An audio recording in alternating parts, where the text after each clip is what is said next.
मेरे लिए बहुत खुशी की बात है कि आज आम आदमी पार्टी का गुरदासपुर ज़िले का डिस्ट्रिक्ट हेडक्वार्टर आम आदमी पार्टी का यहाँ इतने अच्छी बिल्डिंग से शुरू हो रहा है। पहले सिटी में एक बिल्डिंग से होता था, तो अलग अलग ज़िलों में आम आदमी पार्टी इसी तरह के ऑफिसेज जहाँ पे जनता आके बैठ सके, मिल सके, लोगों से कर सके, चला रही है और इनको अपग्रेड भी कर रही है। तो मैं गुरदासपुर के कार्यकर्ताओं को विशेष रूप से बधाई देना चाहता हूं। गुरदासपुर के जिला अध्यक्ष जवाहर रंधावा जी को बधाई देना चाहता हूं कि उन्होंने इसको इनिशिएट किया और एक अच्छा फैसिलिटी वाला कार्यालय यहां पे शुरू किया है।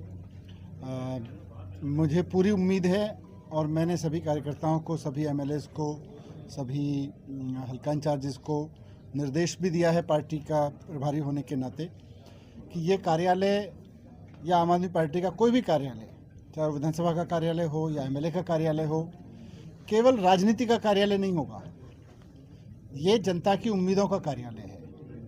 पूरे ज़िले में यहाँ से केवल ज़िले की राजनीति की बात नहीं होगी, ज़िले के स्कूलों की बात भी होगी, ज़िले के अस्पतालों की बात भी होगी, ज़िले में ईमानदारी से लग रही नौकरियों की बात भी होगी, ज़िले के लॉ एंड ऑर्डर की बात भी होगी, ज़िले के व्यापार के प्रमोशन की बात भी होगी। तो पूरे ज़िले की तरक्की की बात यहाँ से निकलेगी। खाली चुनाव लड़ने या राजनीति करने की बात इस कार्यालय से नहीं निकलेगी। यही भगवंत मान जी की सरकार का, अरविंद केजरीवाल जी की पूरी लीडरशिप का यही विज़न है कि आम आदमी के लिए राजनीति करनी है, उसकी सुविधा के लिए, बच्चों की पढ़ाई लिखाई के लिए, लोगों को लड़ाने के लिए राजनीति नहीं करनी, गैंगस्टर्स को बढ़ावा देने के लिए राजनीति नहीं करनी, लोगों की ज़िंदगी पर डाका डालने के लिए राजनीति नहीं करनी। ये सब मुबारक हो अकालियों को, कांग्रेस को, बीजेपी को। अरविंद केजरीवाल जी ने, भगवंत मान जी ने, हम सब लोगों ने, हमारे सभी कार्यकर्ताओं ने मिलकर जो पार्टी शुरू की है, वो पार्टी सेवा की भावना से शुरू की है। वो पार्टी एक नया समाज, एक पढ़ा लिखा समाज, स्वस्थ समाज, आपस में मिलजुल के एक दूसरे की रेस्पेक्ट करने वाला समाज खड़ा करने के लिए पार्टी बनी है। तो ये कार्यालय उस विचार का, उस सोच का कार्यालय है। इसको हम डिस्ट्रिक्ट हेडक्वार्टर कह सकते हैं, डिस्ट्रिक्ट कार्यालय कह सकते हैं। बहुत धन्यवाद आप सब लोगों का, आप भी आए। सर जी मीटिंग इसके बाद होगी जो अदरवाइज भी चल रही है, चाहे वो इलेक्शन प्रति हैं, जिला परिषद या ब्लॉक समिति के, इनको लेकर कैसे देखते हैं? आपकी पहली इलेक्शन है, वो भी इंटरनल ऐसे गाँव की या ऐसी समिति की या परिषद की? देखिए, आम आदमी पार्टी पिछले 3.5 साल से लगभग पंजाब की सरकार में है और भगवंत मान जी ने, उनकी पूरी टीम ने यहाँ पंजाब में रह के आम आदमी पार्टी की जिस तरह के काम किए हैं और अरविंद केजरीवाल जी ने पूरा मार्गदर्शन दिया है, तो पंजाब के आम लोगों की ज़िंदगी में काफ़ी सहूलियत आई है। चाहे वो, जैसा मैंने कहा, हेल्थ एजुकेशन की बात कर लें, नौकरियों की बात कर लें, लॉ एंड ऑर्डर की बात कर लें, नशे के खिलाफ अभियान की बात कर लें, इन सब चीज़ों से लोगों की ज़िंदगी में बहुत बदलाव आए हैं। किसानों के लिए, व्यापारियों के लिए जिस तरह की सहूलियतें अरविंद केजरीवाल जी ने, भगवंत मान जी ने मिलकर पंजाब में शुरू की हैं, पूरे देश में किसी भी राज्य सरकार ने उस तरह के काम नहीं किए।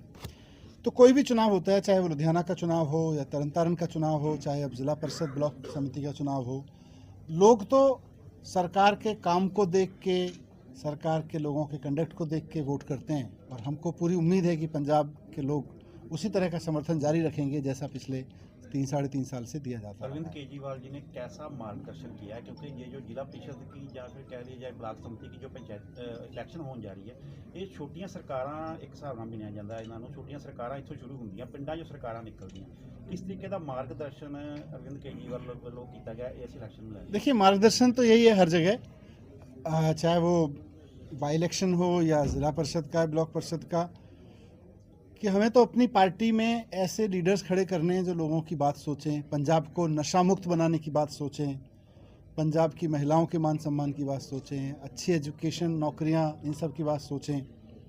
तो यही मार्गदर्शन है उनका। एक निजी चैनल पर कैप्टन अमरिंदर सिंह ने कल बयान दिया था कि अगर 27 में आम आदमी पार्टी रिपीट करती है तो वो राजनीति छोड़ देगी। तो है कभी वो कुछ छोड़ते हैं, कभी उन्होंने अपनी बनी बनाई पार्टी छोड़ दी है। वो उनके अपने निजी विचार हैं, मैं उन पर क्या करूं। वो सम्मानित बुजुर्ग हैं, मैं उनका सम्मान करता हूँ। गैंगस्टरवाद को लेकर कैसी रणनीति अपनाई जा रही है, क्योंकि ये पंजाब पुलिस की बात की जाए तो वो सरकार की बताई हुई दिशा निर्देशों के ऊपर काफ़ी गैंगस्टर उन्होंने काबू भी किए हैं, रेस भी पड़ रहे हैं और मुकाबले भी उनके हो रहे हैं, लेकिन फिर भी गैंगस्टरवाद कहीं ना कहीं घटना को अंजाम दे जाते हैं। जैसे तरनतारन में देखे, गुरदासपुर में भी जो है वो हुआ अभी। देखिए, नशे का काला कारोबार और गैंगस्टरवाद ये पुरानी सरकारों के संरक्षण में यहाँ पे खूब पनपा।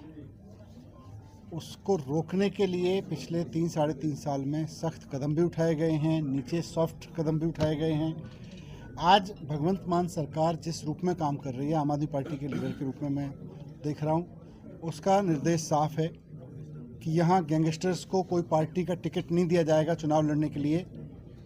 अगर गैंगस्टर्स अपनी हरकतों से बाज नहीं आएंगे, उनके साथी अपनी हरकतों से बाज नहीं आएंगे, तो उनको जो टिकट दिया जाएगा वो देख ही रहे हैं कि कौन सा टिकट दिया जाएगा। सिसोदिया साहब, अगले सवाल है कि जिस तरह तरनतारन में जिमनी चुनाव लड़ा गया, और क्या उसी ट्रैक के हिसाब से जिस तरह वहाँ जीत प्राप्त हुई है, तो ये जो ब्लॉक समिति इलेक्शन है इसको मतलब वहाँ वैसे रिपीट किया जाएगा, तो हराया जाएगा? नहीं, हर चुनाव जी तरनतारन, मैं कह रहा हूँ हर चुनाव हमारे लिए तो इम्पोर्टेंट है, क्योंकि हर चुनाव में कहीं ना कहीं जनता कुछ ऐसे लोगों को चुनती है जहाँ से लोग निकलें, लीडर्स निकलें और उसके लिए काम करें। तो हम तो जनता के साथ उसी सच्चाई के साथ जाएंगे। Thank you.